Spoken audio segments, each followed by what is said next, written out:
bahkan kapitalisme Amerika akan tumbang. Dia menulis dunia Islam akan kembali memimpin dunia. Intelijen Rusia memprediksi akan terjadi kebangkitan Islam, yaitu diprediksi 2025. Berdasarkan nas-nas syar'i, Allah Subhanahu wa taala akan memunculkan pemantik awal kebangkitan Islam global dari arah timur. Kata beliau, insya Allah dari Indonesia. Beberapa tokoh-tokoh ulama di Indonesia sempat memberikan satu kajian. Apa yang bisa kita perbuat untuk menyongsong 2024, di mana ulama-ulama seluruh dunia benar-benar mengharapkan Indonesia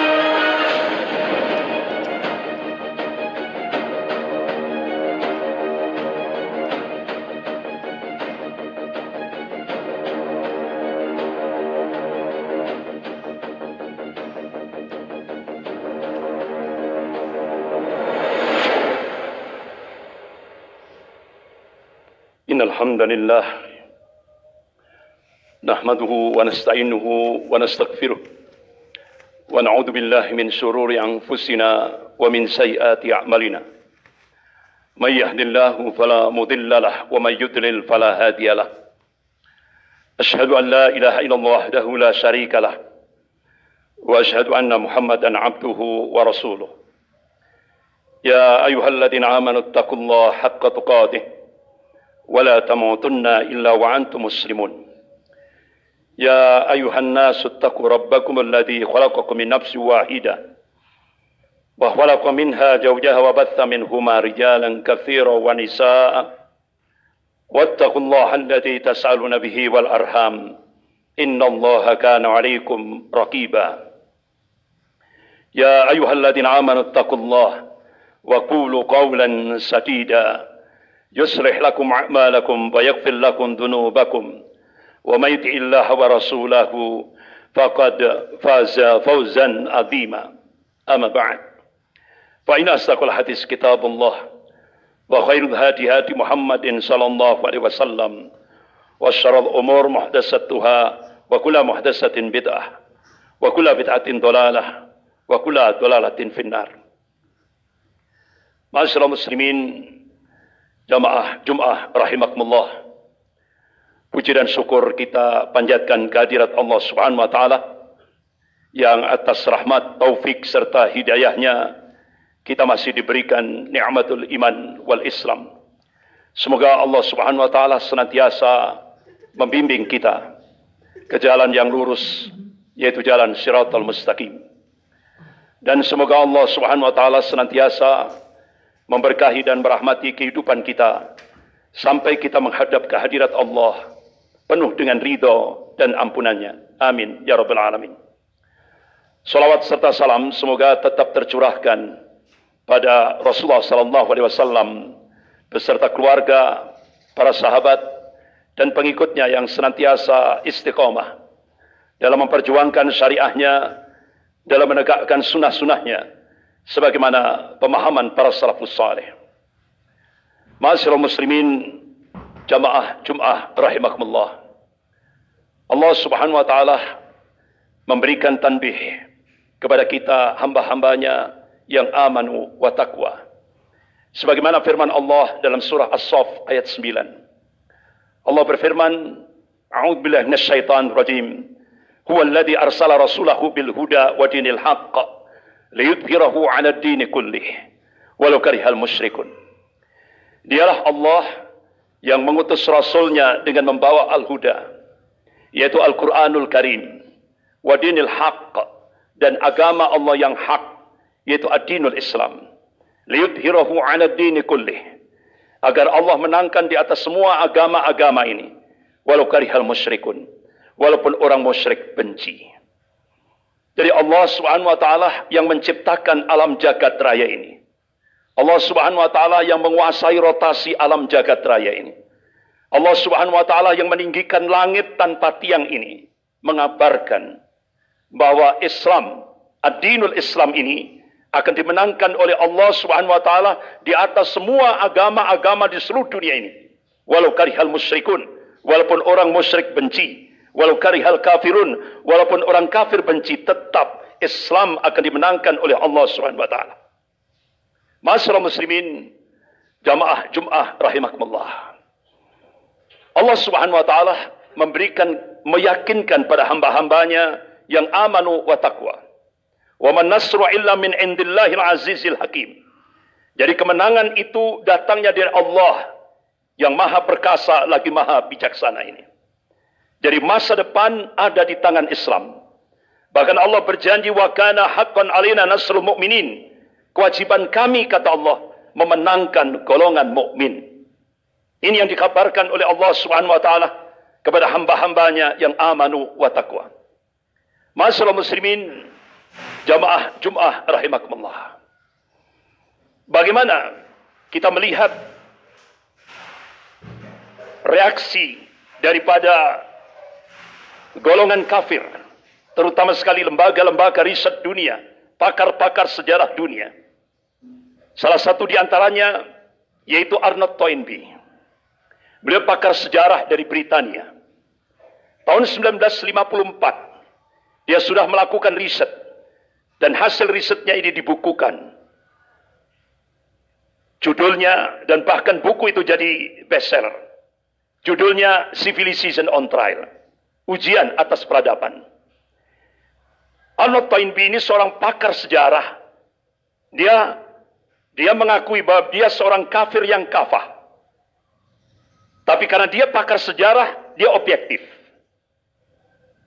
Ditulis dalam buku Civilization on Trial itu. Islam pernah memimpin dunia ini sepanjang 1353 tahun. Dan itu diakui oleh pakar-pakar sejarah dunia, baik muslim maupun non-muslim. Kemudian, dia tulis lagi. Kemudian muncul Perang Salib episode yang pertama. Dilanjutkan Perang Salib episode yang kedua. Dilanjutkan Perang Salib episode yang ketiga. Kemudian, dia tulis dalam bukunya Civilization on Trial itu. Peradaban Islam ini akan menjadi tantangan terberat bagi kapitalisme global. Dan dia tulis pusat komunisme internasional akan tumbang. Bahkan kapitalisme Amerika akan tumbang. Dia menulis dunia Islam akan kembali memimpin dunia ini. Artinya apa? Dia seorang pakar sejarah non-muslim. Dia objektif, dia tulis itu. Akan tapi dia yakini bahwa masa depan ada di tangan Islam. Tapi di akhir tulisannya, dia tunjukkan bahwa dia sebagai seorang kafir yang kafah. Dia berdoa, semoga itu tidak terjadi. Masyaallah muslimin, jamaah Jumat rahimakumullah. Bahkan ada lembaga riset dunia milik golongan kafir, yaitu The Pew Forum on Religion and Public Life. Dia melakukan riset di seluruh dunia tahun 2005. Ternyata dari riset tahun 2005 itu dia simpulkan 1 dari 4 penduduk dunia ini adalah muslim. Artinya apa? Perkembangan muslim sangat luar biasa. Perkembangan Islam dalam lingkup global sangat luar biasa. Bahkan jumlah umat Islam seluruh dunia tahun 2005 itu di total hampir 2,6 miliar. Akhirnya dia melakukan riset lagi. Perkembangan dunia Islam 2010 sampai 2050. Hasil risetnya dipublish. Jadi diprediksi 2010 sampai 2050 perkembangan umat Islam akan naik drastis 73%. Bahkan dia publish hasil risetnya Eropa akan muncul 50-50, 50% Muslim, 50% non-Muslim. Bahkan Kardinal Republik Ceko, jadi di bawah Paus, Kardinal Republik Ceko, memberikan statement di media internasional. Islam masuk Eropa dengan kekuatan spiritual. Dan itu benar-benar mengagetkan seluruh dunia. Jadi ternyata terjadi syahadat massal besar-besaran di kawasan Eropa. Bahkan di Eropa, jumlah Muslim terbesar seluruh daratan Eropa itu ada di Perancis. Hampir 7 juta lebih umat Islam ada di Perancis. Bahkan ketika Presiden Perancis Emmanuel Macron melakukan gerakan Islamophobia dengan menggunakan institusi negara, mereka melihat dianggap Islam akan melemah. Tapi apa yang diingatkan oleh Allah Subhanahu wa taala dalam surah As-Saff ayat 8. A'udzubillahi minasyaitonir rajim. Yuriduna liyutfi'u nurallah biafwahihim wallahu mutimmu nurihi walau karihal kafirun. Mereka hendak memadamkan cahaya agama Allah ini dengan mulut-mulut mereka, dengan ucapan-ucapan mereka, dengan mesin-mesin informasi mereka.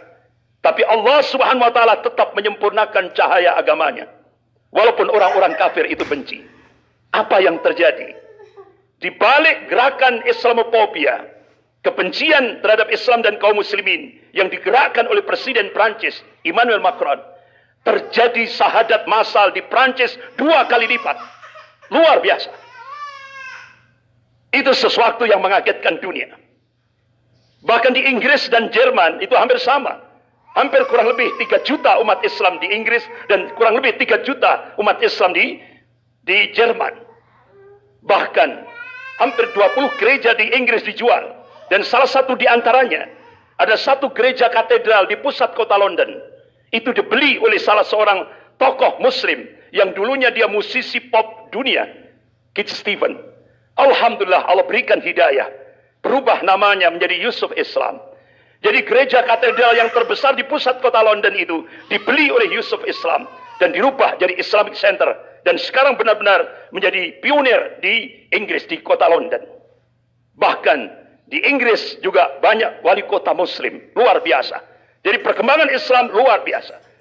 Bahkan di Argentina, yang kita belum pernah tahu, di sana ada perkembangan Islam. Luar biasa, ada 750.000 kaum muslimin. Bahkan di pusat Katolik dunia, di Italia, di Vatikan, Roma, beberapa waktu yang lalu sudah diresmikan masjid terbesar untuk menampung hampir 1 juta kaum muslimin, yaitu di Roma, Vatikan. Luar biasa.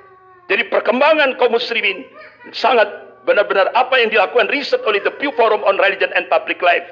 Ini sebuah realitas, sebuah fakta.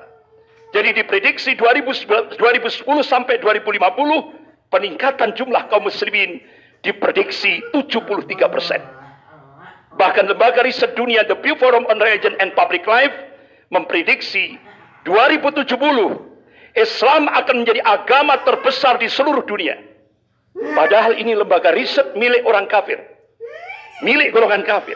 Tapi dia meyakini masa depan ada di tangan Islam. Sebagaimana Allah Subhanahu wa taala menegaskan dalam surah As-Saff ayat 9. A'udzubillahi minasyaitonir rajim. Huwallazi arsala rasulahu bil huda wa dinil haqq liyudhhirahu 'ala dini kullih walau karihal musyrikun. Dialah Allah yang mengutus rasulnya dengan membawa al-huda, yaitu Al-Qur'anul Karim, wa dinil haq, dan agama Allah yang hak, yaitu ad-dinul Islam, liyudhhirahu 'ala dini kullih, agar Allah menangkan di atas semua agama-agama ini, walau karihal musyrikun, walaupun orang musyrik benci. Islam akan dimenangkan oleh Allah Subhanahu wa taala. Ma'asyiral muslimin, jamaah Jum'ah rahimakumullah.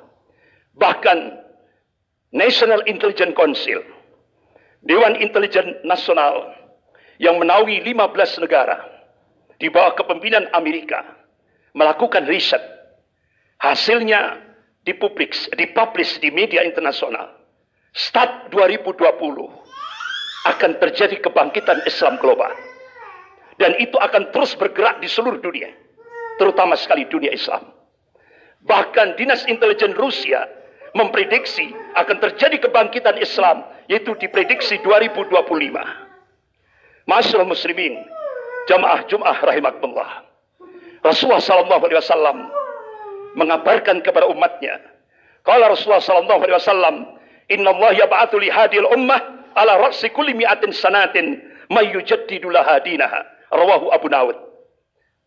Rasulullah mengabarkan, sesungguhnya Allah akan memunculkan, akan membangkitkan di tengah-tengah umat ini dalam setiap penghujung 100 tahun, yaitu seorang al-mujaddid, pembaharu di dalam agama ini. Imam Ahmad rahimahullah, beliau mencoba untuk mencari hadis-hadis sahih dalam kutubus sittah. Masya Allah, dengan matan hadis yang sama. Beliau cari dalam kutubus sittah. Alhamdulillah, beliau temukan hadis-hadis yang sahih itu. Beliau pelajari, beliau teliti, beliau kaji secara dalam. Akhirnya, beliau mengambil satu khulasah, kesimpulan. Mujaddid yang pertama, yaitu Khalifah Umar bin Abdul Aziz, rahimahullah. Yaitu cucunya Khalifah Umar bin Khattab, radhiyallahu an. 100 tahun lagi, mujaddid yang kedua, gurunya Imam Ahmad, yaitu Imam Syafi'i, rahimahullah. Kemudian 100 tahun lagi, jawabannya, wallahu a'lam. Hanya Allah yang tahu. Beberapa ulama-ulama dunia, salah satu diantaranya, yaitu Wakil Sekjen Rabitah Ulama Palestina di Bilad Syam. Beliau adalah Syekh Dr. Abu Bakar Al-Awawidah. Selama di penjara Israel, beliau mencoba melakukan riset dengan pijakan Al-Quran dan As-Sunnah. Dan kitab-kitab yang ditulis oleh ulama-ulama ahli sunnah. Akhirnya beliau mengambil satu kesimpulan. Insya Allah, kalau beberapa ulama-ulama ahli sunnah melakukan hitungan matematis, dan itu hijriyah, tapi dicoba dimasehikan, insya Allah akan terjadi Sofatul Islamiyah itu 2024. Berarti kurang 3 tahun lagi. Karena ini prediksi, bisa jadi bisa tidak. Tapi semuanya wallahu a'lam, hanya Allah yang tahu. Jadi hasil kajian ulama Syekh Dr. Abu Bakar Al-Awawidah ini, akhirnya apa yang terjadi? Ketahuan oleh tentara Israel, oleh polisi Israel. Sehingga di penjara Israel, Syekh Dr. Abu Bakar Al-Awawidah, kedua matanya disinar sampai buta. Fisiknya disiksa dengan cara-cara yang sangat biadab.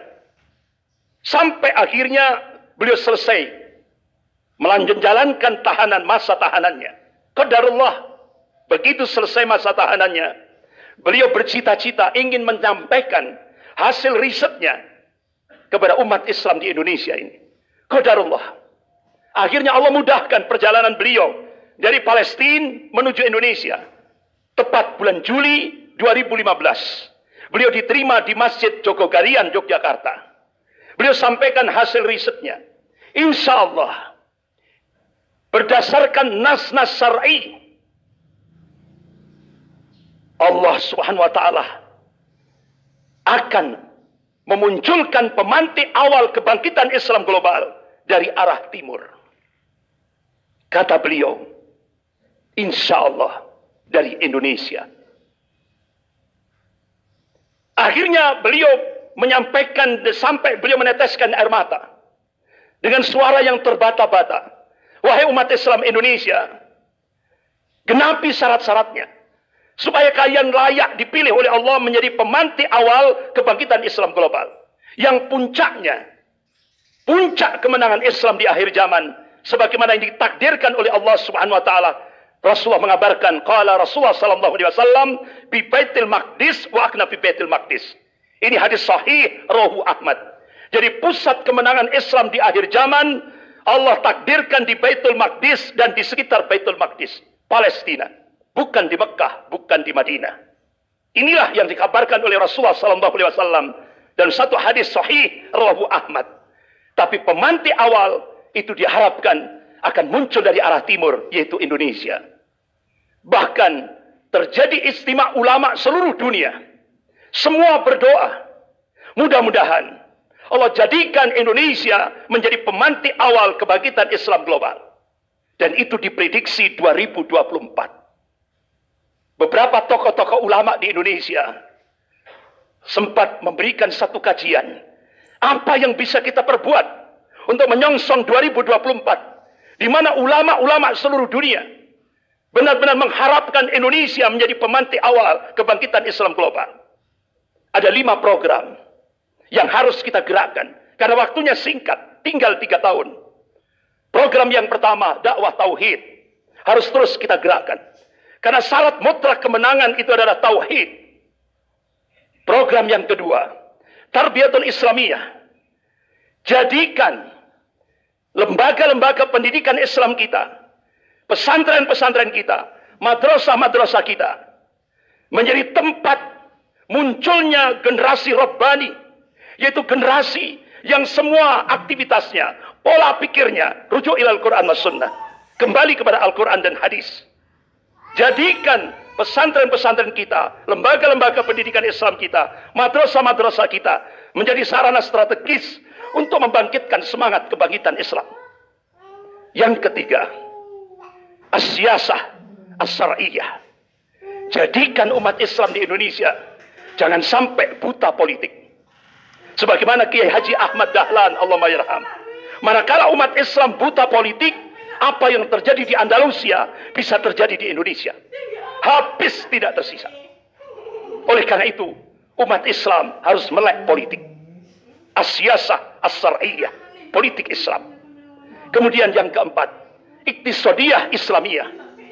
Bangkitkan, yaitu kebangkitkan ekonomi umat, ekonomi syariah, ekonomi Islam, ekonomi umat.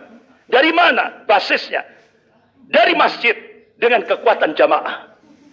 Dan inspirasi ini benar-benar diamalkan oleh Malaysia pada masa kepemimpinan Dr. Mahathir Mohamad. Karena di Malaysia kekuatan ekonomi semuanya dikuasai Cina. Tapi dalam waktu relatif singkat, Dr. Mahathir Mohamad di akhir pemerintahannya waktu itu menggerakkan gerakan beli dari muslim untuk muslim. Alhamdulillah sekarang di Malaysia kekuatan ekonomi di Malaysia sudah dikuasai oleh Melayu, muslim Melayu. Padahal inspirasinya dari Indonesia. Dari mana basisnya? Dari masjid dengan kekuatan jamaah.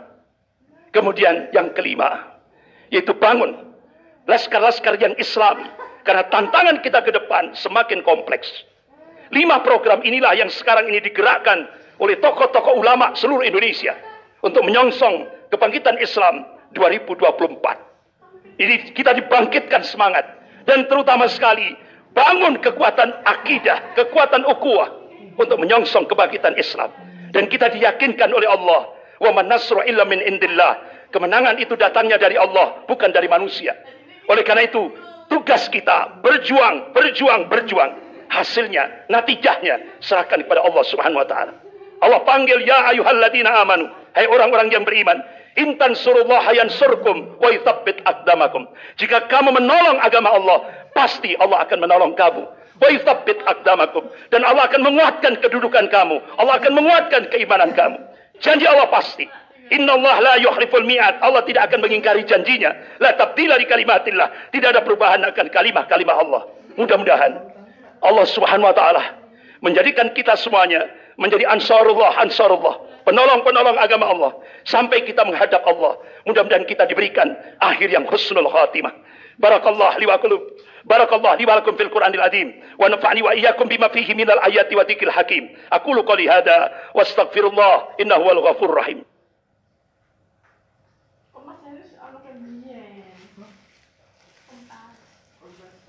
Aku bilang terus.